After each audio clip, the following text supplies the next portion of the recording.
Yes, have you finished? So method number one is go to data analysis, and then go for descriptive statistics, click on OK.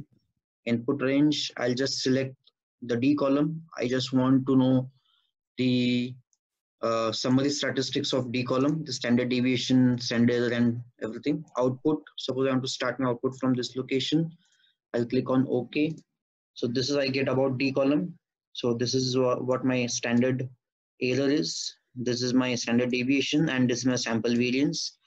So I'm interested in this standard error, which is my numerator, and my denominator is -1, which is my mean.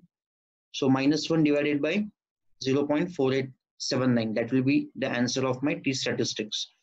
So value of t will be, it is equal to -1, which is mean, divided by standard error, which comes as -2.04.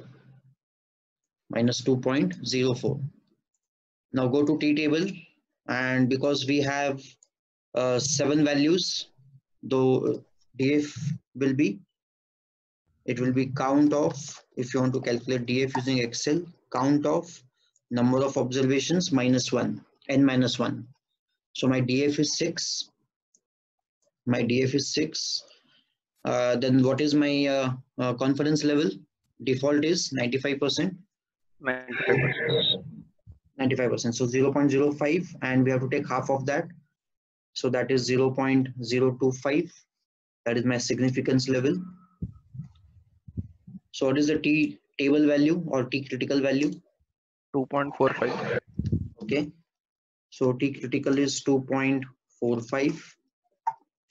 And now how we compare is, we compare t critical and t calculated. If t calculated is less than t critical, mod of t calculated is less than t critical, then we fail to reject H naught.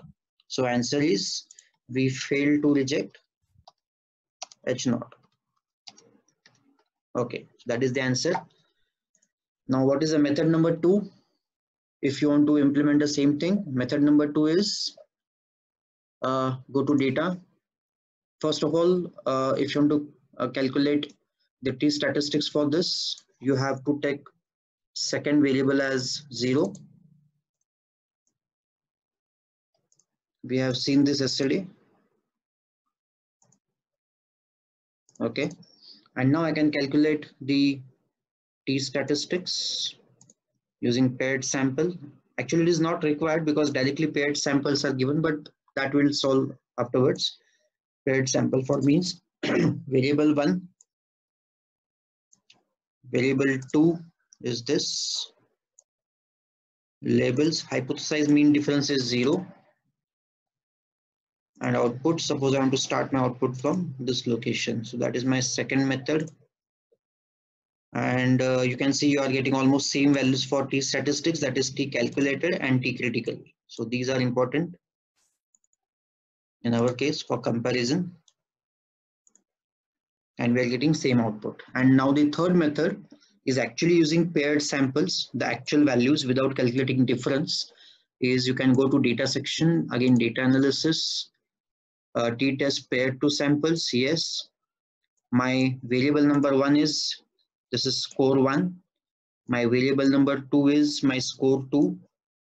Hypothesized mean difference is 0. Output, suppose I want to start my output from this location. And again, you are getting the same answer.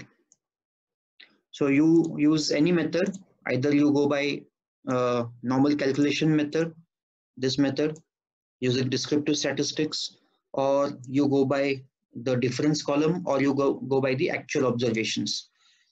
You will get the same values by any method, and the result will be same, that the calculated t is -2.04 and the critical t is 2.45. So these are the three methods, three different methods using which you can solve the paired sample problem. What is the meaning of p-value? So we have finished with z-value, we have finished with t-value, and last point estimation is p-value. A p-value is the probability of an observed result, assuming that the null hypothesis is true. It's a plain simple definition. What is p-value? It is the probability, first of all. But it is not only plain probability. What type of probability? Probability of an observed result or more extreme results, assuming that my null hypothesis is true. So what is the probability of any point being on this curve considering my null hypothesis is true? That is my accept region. I'm talking about my accept region. What is the probability that my data point is in my accept region? Okay, that probability is given by p-value. Now I'll explain why this rule is like this. But first of all, the meaning is very important. Definition. What is p-value? It is a probability, but it is not a plain probability what we calculate using different methods in statistics as a probability concept, but it is a probability of observed results or extreme results. So when I say observed results or extreme results, that means we are considering probability of a point being on this curve considering both the tails of the curve. Okay, I'll explain this with one example. And considering that the null hypothesis is true, so we are talking about the accept range of the values. So we'll go to one example. I'll explain this definition and then we'll look at this rule also of p-value. Okay. Now suppose I'm plotting a graph, a normal distribution graph of heights in the range of say 120, 110 to 190, 200 centimeters, anything. But I'm trying to plot a normal curve for heights. Generally, height, weight, which are the natural parameters, they follow normal curve generally. So I'm getting a normal curve, a normal distribution for heights, and at 95%, I see at 95% of confidence, or rather I'll say 95% of my population is between 140 to 180. 95% of the population is between 140 to 180. That means still 5% of the population is left, which is not between 140 to 180. Now considering the distribution curve, I have to consider both the tails. When I say 5% is left, I'll equally distribute 5% as 2.5% below 140 and 2.5% which is above 180. So my 2.5% of population is below 140 and my 2.5% of population is above 180. Now what is the probability? What is the probability if I give a data point? Suppose my data point is 110. Suppose my data point is 110. And if I try to plot data point 110 in this normal distribution graph, it is coming into the reject region. It is coming into the reject region.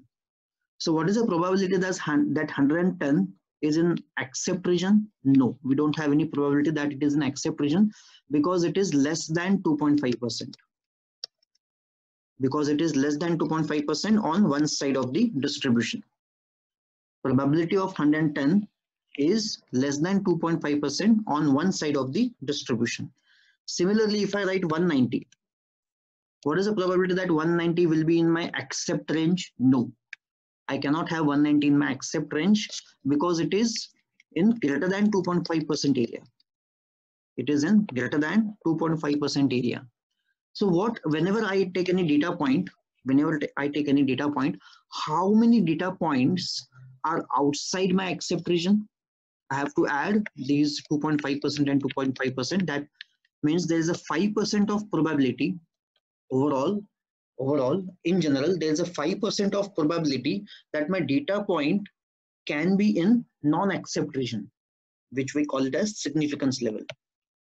There is a 5% chance, there is a 5% probability that my data point will not be in the accept region.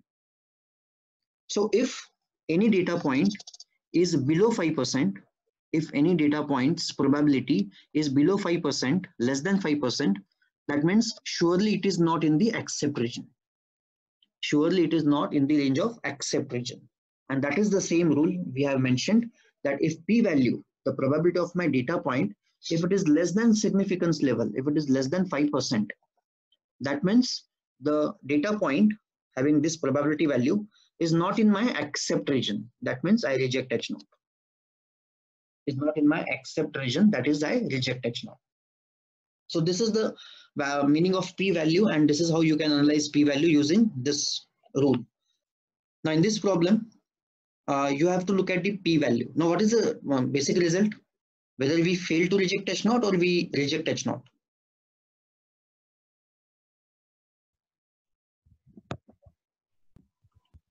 We fail to reject H0, correct? In this problem, we fail to reject H0. The result we have written. Yes. Okay. Now in this T statistics tables, be it method number 1 or method number 2, if I just increase the column heading, you will see there are two more outputs with heading P. These two and these two having same values in both the methods, but there are two outputs. Now this is a P value considering only one tail, that is one side of the distribution, and this is a P value considering both the tails, that is both the sides of the distribution. Fine. Now because we have seen the example, we always consider both the tails of the distribution. So our P value, we have to check with the significance value. So what is the significance value here? This is half. So actual at 95%. 0.05. Yes, at 95% confidence level, the significance level is equal to 0.05. Okay, it's coming something else. Okay, fine. Significance level is 0.05. This is considering, I'll write both tails. And what will be the significance level considering only one tail? It will be half of it, correct? So it will be 0.025, which we have considered for reading the T table. But now we are considering both the tails, so we have to compare our P value with the significance level. Now what is the P value? 0.08. And what is the significance level? 0.05. So what is the relationship? Is 0.08 greater than 0.05? Yes. So the P value is greater than significance level? Yes. So if P value is greater than significance level, what is the rule? Fail to reject H0. Yes, we fail to reject H0. So we are getting the same result. Okay, we are getting the same result. Fine. So that is how you can also analyze P value, but always consider the two tail value. Independent sample t-test. So we have discussed and we have solved enough problems on paired sample t-test. Now we'll try to understand the concept of independent sample t-test. Now why independent and why not dependent? Look at the problem. Check if there is a significant difference in the average cycle time to deliver pizza. So we are trying to compare the time to deliver pizza from pizza company A and pizza company B. So we have two different pizza outlets, A and B, and they are having their own supply chain to deliver the pizza, and we are calculating or we are comparing the mean time of delivering pizza by company A with the mean time of delivering pizza by company B. So in this case, you cannot consider this as a paired sample because there is nothing common. Company A is totally different, company B is totally different, supply chain of company A is different, supply chain of company B is different, maybe customers will also be different, but that is not in the picture. So these observations are totally independent of each other. There is no connection between these observations. So these are called as independent samples. These are not dependent samples. Now if you want to compare these two data sets, these two samples, and if it is a type of independent sample, as we have discussed in yesterday's session, that whenever independent samples comes in the picture, we have again two internal methods for calculation of independent samples. So in case of independent samples, we have to compare the variance first. In case of independent samples, we have to first compare the variance, because when I say two samples, I can have my two samples.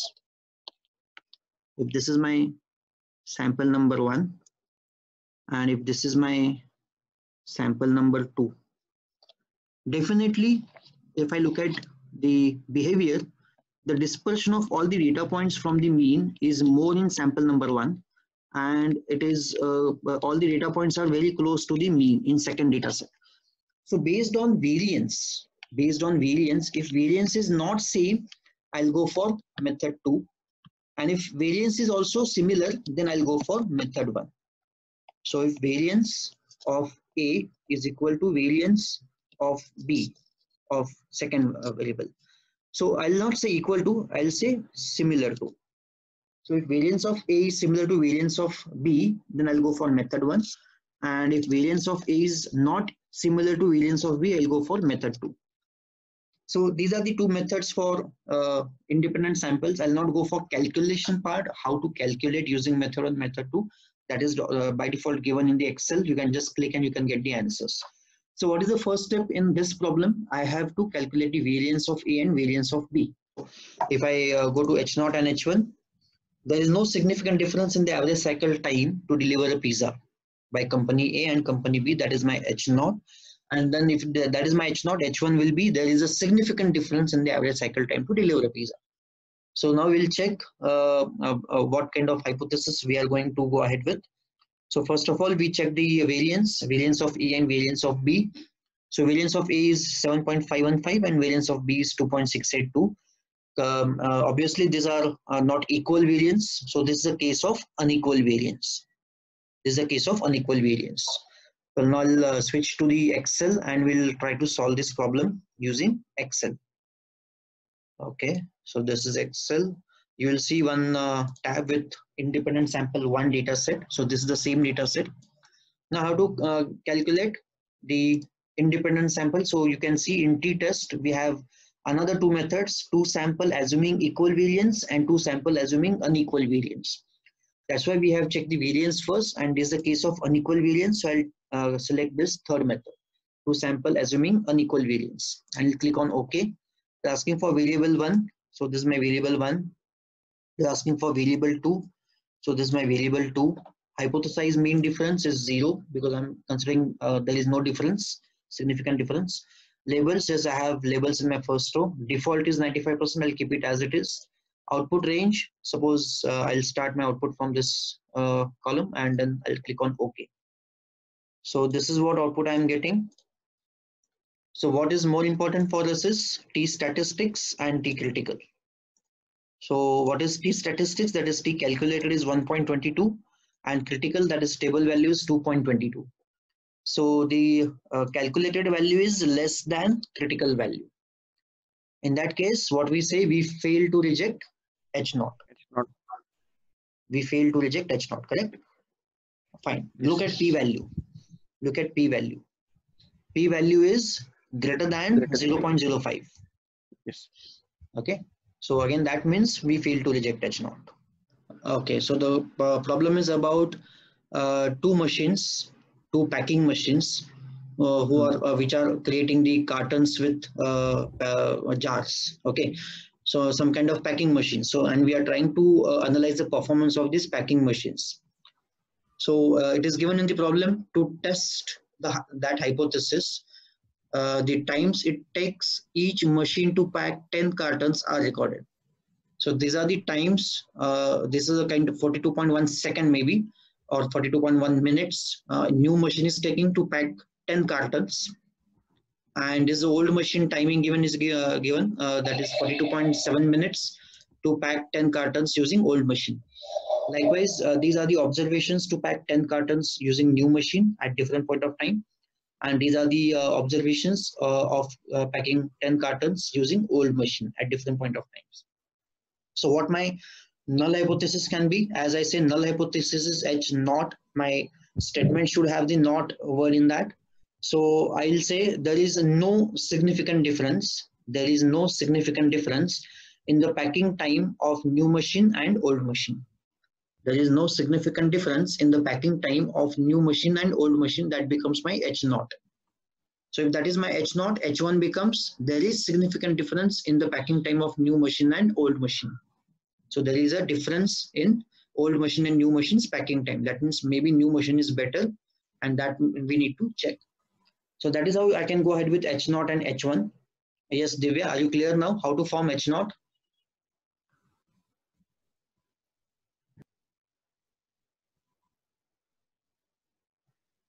Divya? Now is it clear how to form H0? Yes, sir. Okay, so H0 always talks about the null hypothesis, that is no word in it. So I'll always say there is no difference in both the samples performance. In this case, it is new machine and old machine's packing time. So there is no significant difference in the packing time of new machine and old machine. So that is my H0. What is variance of new machine and what is the variance of old machine data? Yes, Sumit? What is the variance of new machine and old machine? Sir, new machine, the variance is 0.467, Okay. and the new machine, old machine is 0.562. So is it the case of equal variance or unequal variance? I have considered as equal variance, sir. Yes, so this is a case of equal variance. So because the difference is almost only 10%. So up to 10% of difference in variance is acceptable. We can say both the data sets are having similar variance. I'll not say equal, but both the data sets are having similar variance. So this is a case of equal variance. Okay. We'll solve this example. This is H0 and H1. There is no significant difference in packing time of both the machines, and H1 becomes new machines packs faster than old machines. Because there is a significant difference, I can say H1 is this. Yeah, variance, new machine is 0.46, old machine is 0.56. So I'll consider them as similar variances. So it is a case of equal variance. And now if you select the equal variance method in Excel, you will get this output. Have you got the same output, all of you? Yes. Yes. So in this case, what is important is T statistics, which is minus 3.39. That is, if I take mod, that will be 3.39. And what is the critical value? Critical value is 2.10. So 3.39 is greater than 2.1. So 3.39 is greater than 2.1. So that means T calculated is greater than T table. So we reject H0. And even if you look at P value, my P value is less than 0.05. My P value is less than 0.05. So we reject H0 by P value rule also. And when I say we reject H0, that means we consider that new machine is better than old machine in terms of packing the cartons. Okay. So the performance of new machine, packing time of new machine is less, or it is faster than old machine. That is how I can conclude after analyzing this data. So the GPAs of seniors and juniors at the university are same. Yes. Not okay. What is the And variance are unequal. What is the variance of seniors? 0.270. 0.27. Just a minute. Yeah. 0.27. And what is the variance for juniors? 0.095. 0.09. Okay, so it is a case of unequal. Very good. Unequal variance. Very good. So all of you have got the same variance. Yes, others? Yes. Okay. So now if you solve the example, then what is your yes? T stat is less than T critical. So T stat is minus 0.92. Okay. And T critical 2.051.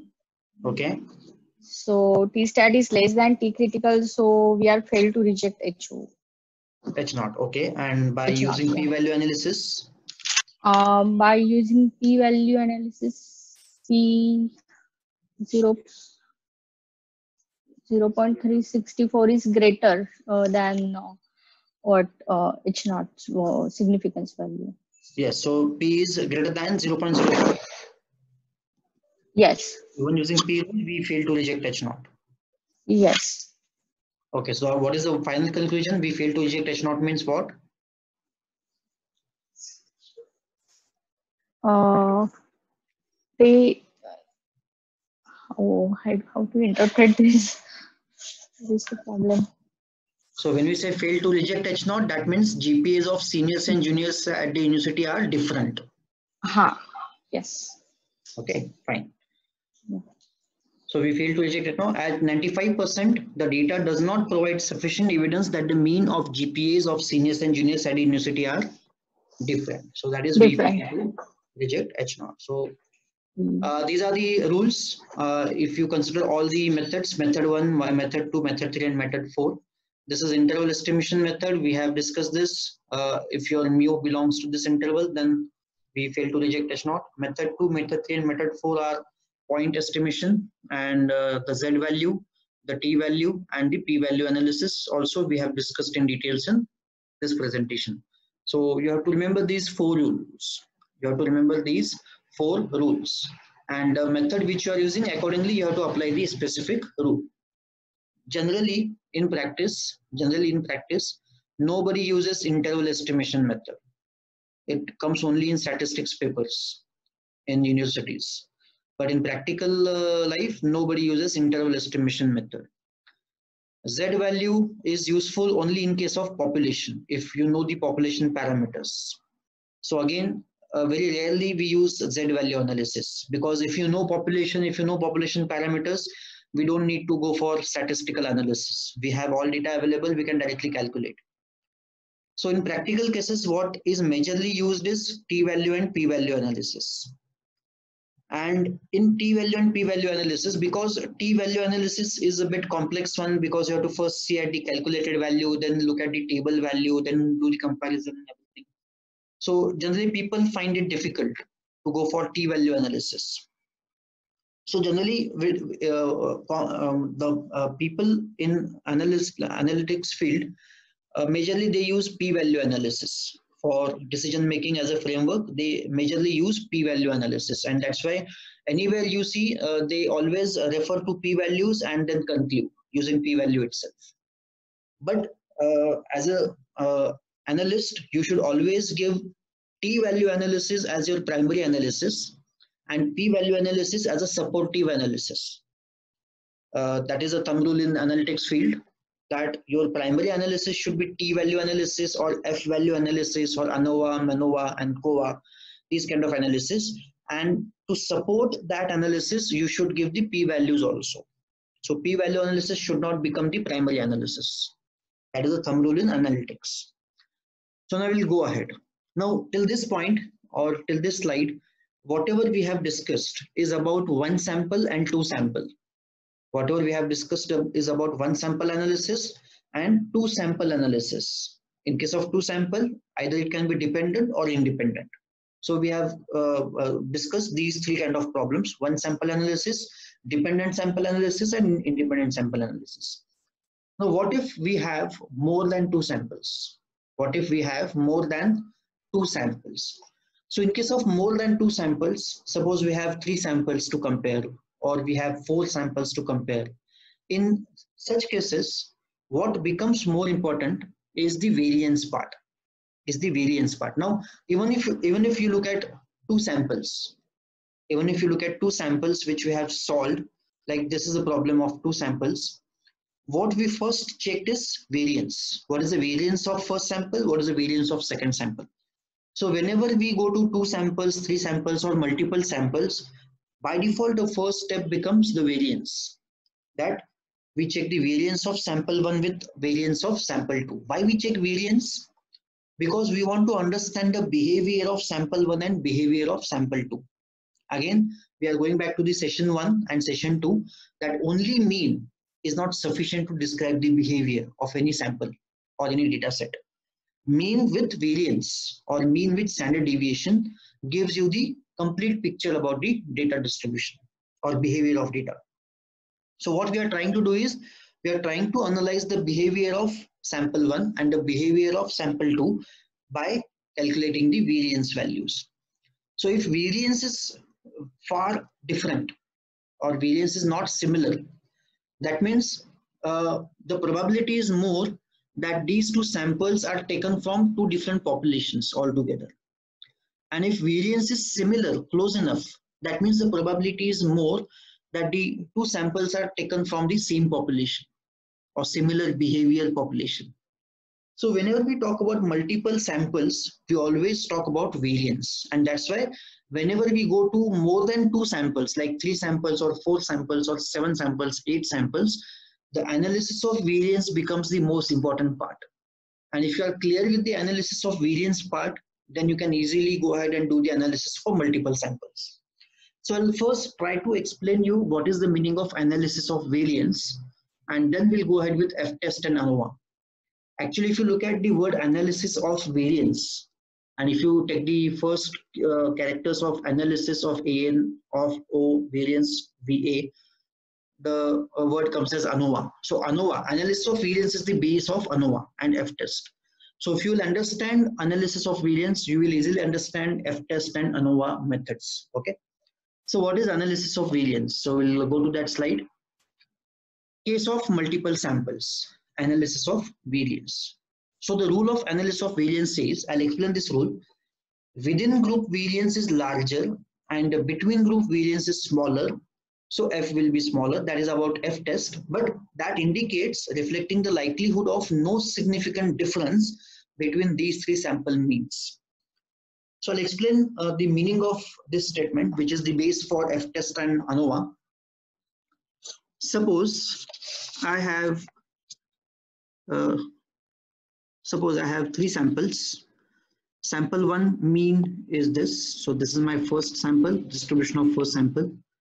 This is my distribution of second sample. And this is my distribution of third sample. So these are my three distributions of three samples. This is my distribution 1, this is my distribution 2, and this is my distribution 3. From these three distributions, can you tell me or can you say that these three samples have similar behavior? Can I say these three distributions have similar behavior? Can I say that? Can I say that?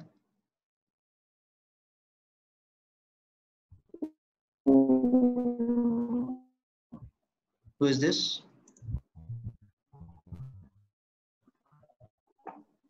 Okay, so 100%, I can say the behavior of all three distributions is totally different. The behavior of all three distributions is totally different. Because if you look at the mean, first of all, the mean values are totally different at different locations.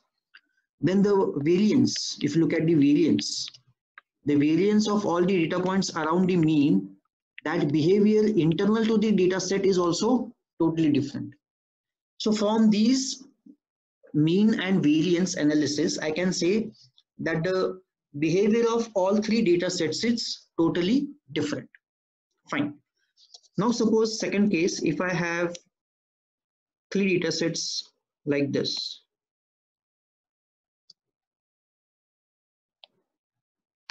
If these are my three data sets.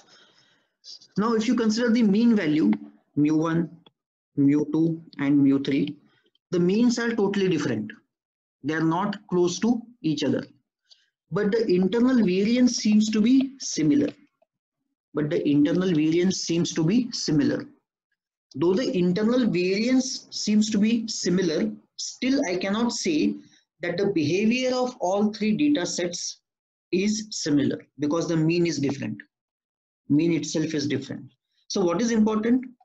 Important is both mean as well as variance, internal variance. We have to compare mean as well as internal variance. In this case, maybe you can see, yes, the means are close enough to each other compared to the second distribution problem, where the means are totally at different locations. But still, I cannot say the behavior is similar because the distribution of data points around the mean is showing me the similar behavior, but the mean itself is different. Now you look at this diagram. Now these are my three data distributions, D1, D2, and D3. So in these three distributions, if I look at the internal variance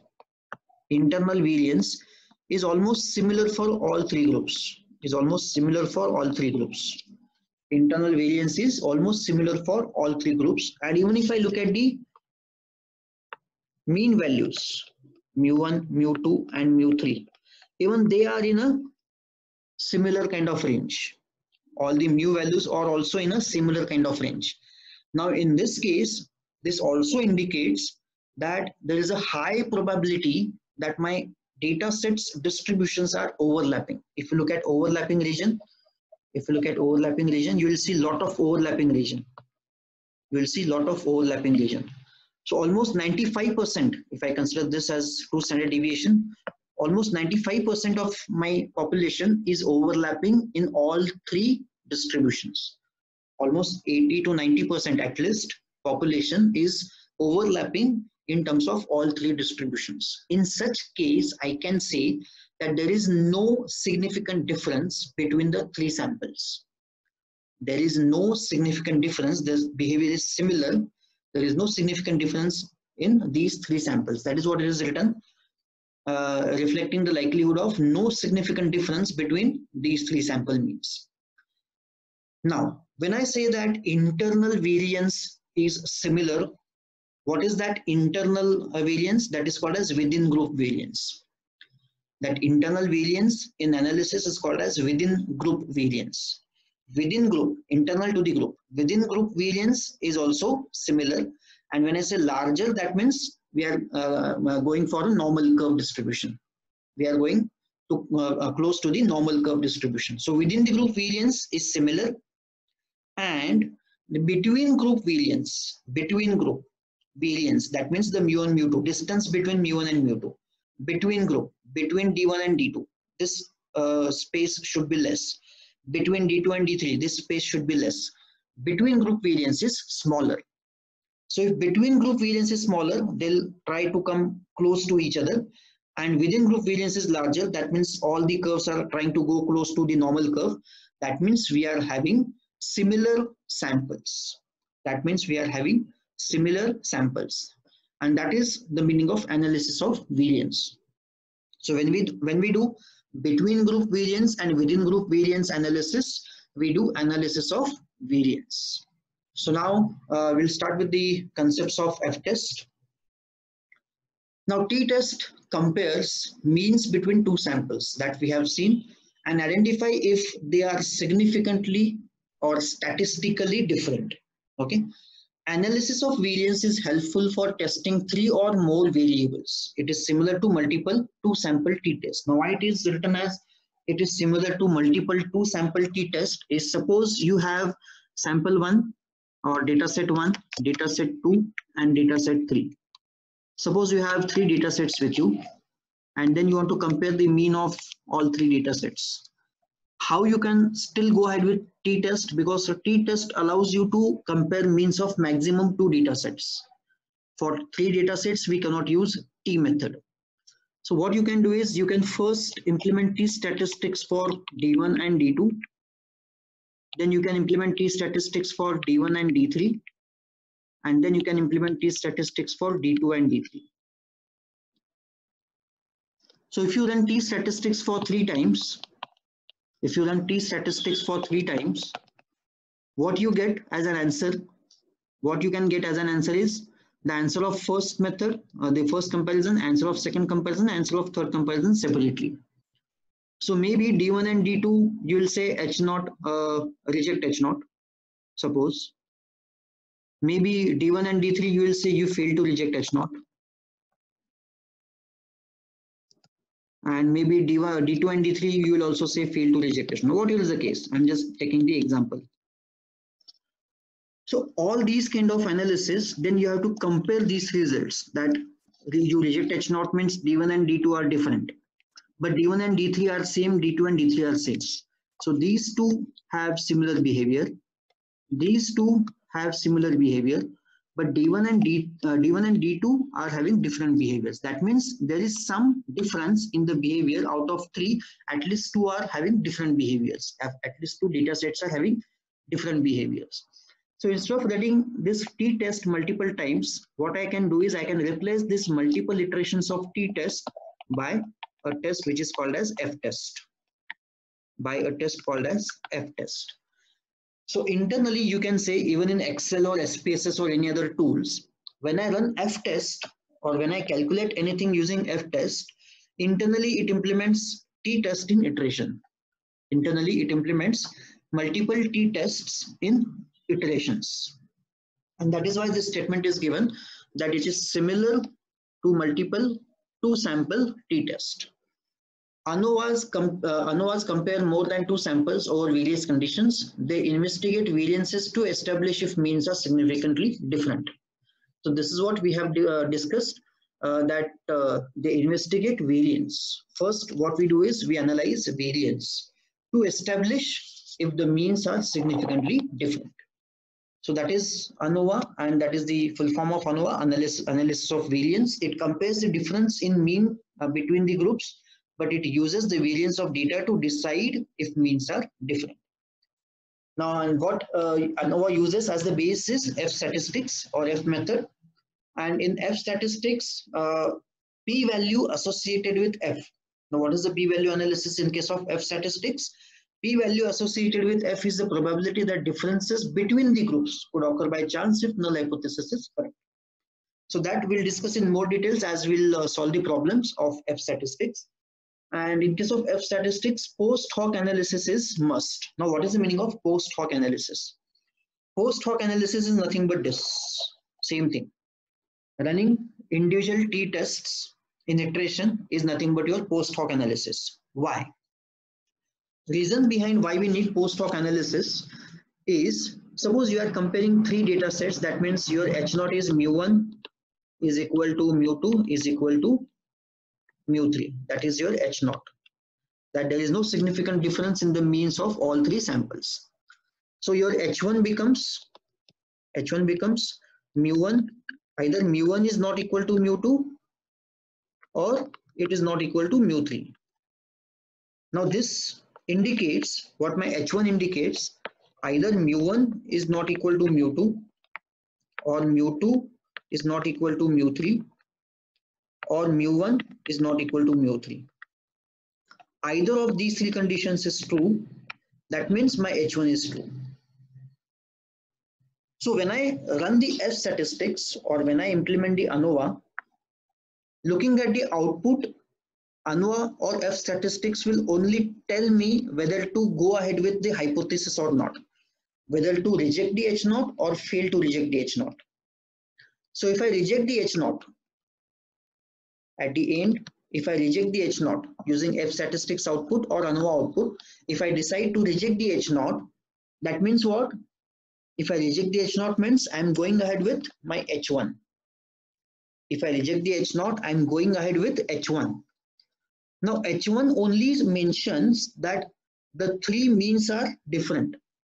But is it the case of all three means are different or 2 out of 3 means are different? I don't know. So that is not given by ANOVA and F statistics.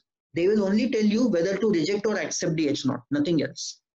But if you want to reject the H0, that means if you want to go ahead with the H1, these results will not tell you why H1 is correct, because of which condition H1 is correct. That we don't know.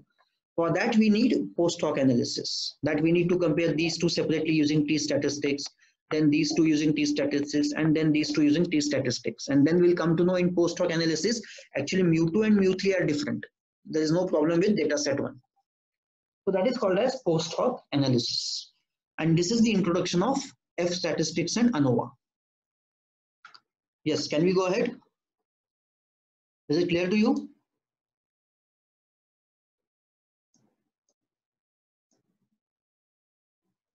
Yes, all of you? Any doubt? Okay. So now we'll go ahead and we'll start with the example. Consider 3 different groups of employees were given a different salary increment. So these are the three groups of the employees, and they are given a different salary increment. Like group 1, I am not giving no increment to that group 1 employees. Group 2, I am giving 10% increment, and group 3, I am giving 20% of increment to the employees of group 3. Each group was given a pre-test and then the group specific salary increment and the post-test. So first I am taking some performance values of all 3 groups. Then I am giving the salary increment which I have mentioned for specific groups, and then again I am checking the performance values. And these are the differences between the pre and post performance values. So group 1's performance is changing by 4 for employee 1. Employee 2's performance is changing by 5. Employee 3's performance is changing by 3 units, and so on. Whereas the difference in the pre and post performances for group 2 are these, and the differences for pre and post performances for group 3 are these. Now I need to check whether these differences are statistically significantly different. Whether these 3 performances are significantly different or they are similar in nature. Okay. So if I try to draw distribution of this data set, second data set and third data set, how my distribution will look like? Will they be totally different to each other, or will they be overlapping to each other and very close to each other? That is what I am going to check. Okay. Now, because we have 3 samples, I cannot go for t statistics directly. What I can do is I can go for t statistics for first 2 columns, then t statistics for second 2 columns, and then t statistics for first and third column.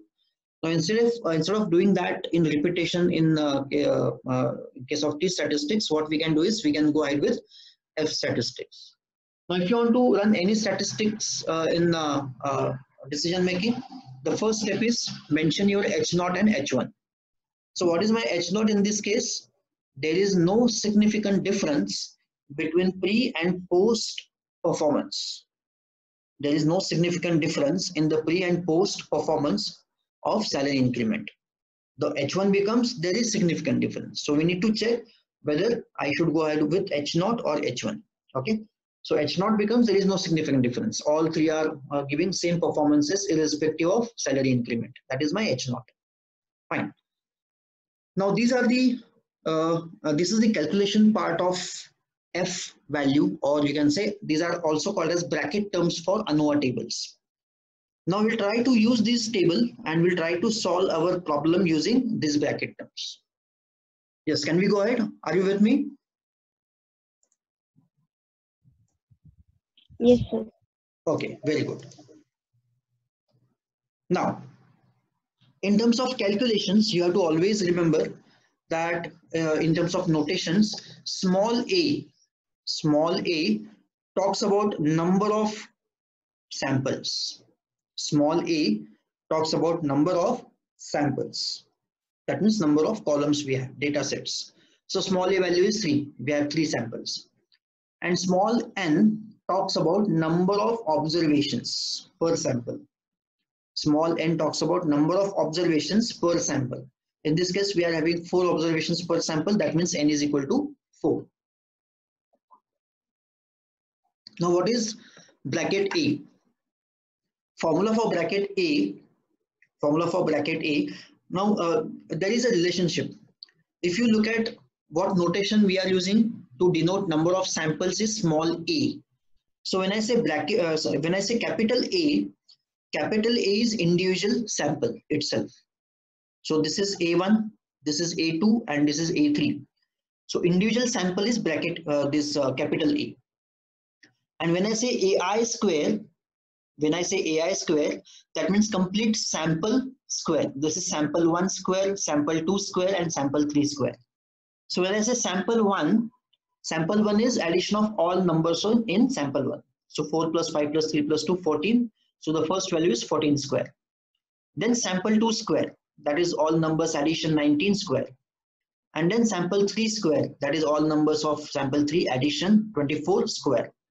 And summation of all these things, that is my numerator, divided by n. N is my 4, number of observations. So divided by 4.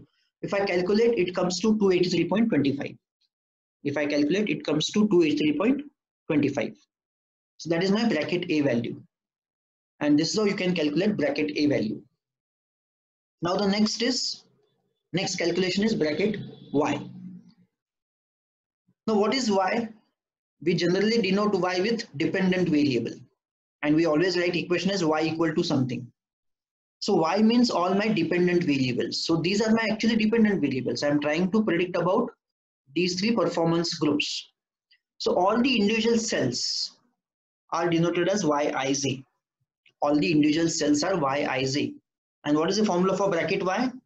Square of all the individual cell values and summation of all those squares. So 4 square plus 5 square plus 3 square plus 2 square plus 6 square plus 4 square and so on. Summation of all the squared values, and that comes as 293. So my bracket Y value is 293. Now the third is bracket T, which stands for total variance. Now when I say T, capital T, that is total. So what is the meaning of capital T square? Square of the total. So I will take the total, 4 plus 5 plus 3 plus 2 plus 6 plus 4 and so on. That is my numerator. So total comes as 57. So 57 square. is my numerator. And what is denominator? an. A into n. What is my value of a? 3. What is my value of n? 4. 4 into 3 is 12. That is my denominator. If I calculate, that comes to be 270.75. So these are my 3 bracket values, bracket a, bracket y, and bracket t. Now using 3 values of the bracket terms, then I can start calculation about the remaining part of the table. Now in this table, if you look at this table, I have bracket a value available with me, I have bracket y value available with me, and I have bracket t value available with me. What is the first bracket a minus bracket t value for SS, sum of squares? It is 283 minus 270. If I calculate, it comes to 12.5. Y minus a comes to be 9.75, and y minus t comes to be 22.25. I have got answers in the second column. Now what is the degree of freedom? Degree of freedom for any calculation is n minus 1 always. So for between the groups, we have 3 groups, so 3 minus 1 is 2. Within the group, because we have multiple elements within the group, so the formula is a into n minus 1. Don't go into the explanation of why it is a into n minus 1. Just remember it is a into n minus 1, that comes to be 9. And total variance is, in case of total variance, the degree of freedom is an minus 1, that is 11. That comes to be 4 into 12 minus 1 is 11. So just a hint, if you want to get the concept of why it is a into n minus 1, is we have 3 groups, and in each group we have 4 elements. In all we have 12 elements, correct? Per group, per sample, if I want to go for degree of freedom and I am taking sample of per group minus 1 is the degree of freedom. So for 3 groups I have to go for minus 3. 12 minus 3 is 9. Okay, so that's why it is a into n minus 1, but don't go into this explanation. Just remember the formula for within group, the degree of freedom is a into n minus 1, which comes to be 9. Now I have these values of sum of squares and degree of freedom, 12.2 and 12.5 and 2. If I divide, I get the MS value for between group as 6.25. 9.75 divided by 9, I get the MS value for within the group as 1.08. And what is F? F is the MS value of between the groups divided by MS value of within the groups, which is 6.25 divided by 1.08, which comes as 5.79. So this is how you can calculate the F value. So the calculation is a bit complex one, and that's why we are not going to use the calculations. We are directly going to use the Excel, but this is what happens in the backend. And when we'll run the Excel, and when we'll solve this example using Excel, you will see the same values. You'll get an ANOVA table with same values, and then you'll come to know that how these values are calculated. Okay, but what is important for time being is the F calculated value. So what is this is F calculated. F statistics or F calculated value is 5.79. Now we have to go to F table, just like what we have done with Z table and T table. We have to go to F table and we have to compare this F value with F table. Okay, I'll share the F table with you, but that F table will look like something like this. This is F table. Now I'll share F table with you, but that will be only for 5% significance level. So that is another difference in case of Z table and T table and F table, that you have only one table as Z table, you have only one table as T table, but you have multiple F tables. You have separate F table for every significance level. You have a separate F table for separate significance level. So you'll have a separate F table for 1% significance level, 2%, 3%, 5%, 10%. So for every significance level, you have a separate F table, F distribution table. Okay, and that's why generally people don't go with F calculations on paper. They directly use the tools. But fine, if you have this F table of 5% significance level, how to read the F table is, you have to remember the degree of freedom values of variable 1 and variable 2. We call them as variable 1 and variable 2, 2 and 9. So you have to look at 2 and 9. So go to F table, row of column of 2 and row of 9. Column of 2 and row of 9. What value comes as is 4.26. That is your table value, F table value. Now what is your F calculated value is 5.79, and what is the F table value, which is constant or critical value, is 4.26, and the rule remains same. If mod of F calculated, if it is less than F table, then we fail to reject H0. In our case, the calculated is 5.79 and the table is 4.26. It is not less than, it is greater than, so we'll say we reject H0. This is my group 1, this is my group 2, and this is my group 3. This is with no increment, this is with 10% increment, this is with 20% increment. So I'll just make it proper way. Okay, fine. Now, how to use ANOVA or F statistics? Go to data analysis. In data analysis, you will see ANOVA and 3 methods with ANOVA: single factor, 2 factor with replication, and 2 factor without replication. I'm going for ANOVA with single factor. Okay, I'll tell you the meaning of single factor, 2 factor, everything in tomorrow's session. So right now, this is a case of single factor. So I'll click on OK, ANOVA single factor. I'll click on OK. Input range. So I'll select the whole table, all numbers, including label. So I'll click label in first row. Yes. My data is in columns. Yes, my data is in columns. Alpha, I'll keep it as 0.05, which is default. Output, suppose I want to start my output from this location. I'll click on OK. So I'm getting these numbers. Okay. So I'll just increase the font size. Now look at these numbers. Have you got the same values for SS? 12.5, 9.75, 22.25. Yes, sir. These are the DF values, 2, 9, and 11. These are the MS values, and this is our F value, 5.76, 5.769. And this is a critical value, table value. We have also seen what is the table value. It was 4.26. Correct? So considering 4.26 as a table value, so we are going to compare F calculated with F critical. F calculated with F critical, and that's why we arrived at the conclusion that we reject H0. We reject H0. Now, second method of doing the analysis is using p-value analysis. What is my p-value? 0.02. Is it less than 0.05? Yes. 0.02 is less than 0.05. In that case also we reject H0.